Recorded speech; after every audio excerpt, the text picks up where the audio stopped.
Sir मसलो गुज़िश्ता 15 सालन जो है, गुज़िश्ता 15 सालन में पीपल्स पार्टी की हुकूमत रही है, वडेरन जी हुकूमत रही है ज़िला कश्मीर में, टाउन कमेटी में रही है बोतारन जी हुकूमत। असां जो शोकास चार्जशीट ही है अवामी तहरीक जी, त गुज़िश्ता 15 सालन में मांझी जे बोतार टाउन कमेटी में कहिड़ो अहिड़ो कमु करायो है।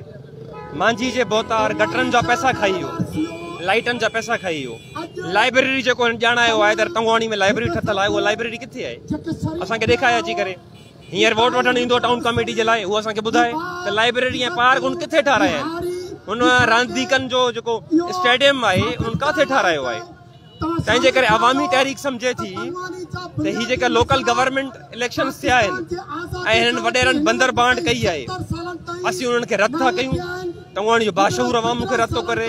अवामी तहरीक टाउन कमेटी में 1 to 1 वॾेरनि जे मुखालिफ़ वेंदी, अवाम खां वोट वठंदी ऐं हिननि खे रद्द थी करे। ऐं असीं सम्झूं था त ज़िले कश्मीर में जेका बदमनी कराई वई आहे उहा हथ ठोकी बदमनी आहे। उनजो सबबु इहो आहे त इलेक्शन वेझा आया आहिनि, वॾेरा आम माण्हू खे हैरासमेंट करण जी कोशिशि था कनि जी उहो पंहिंजो नॉमिनेशन फॉर्म फिल न कनि।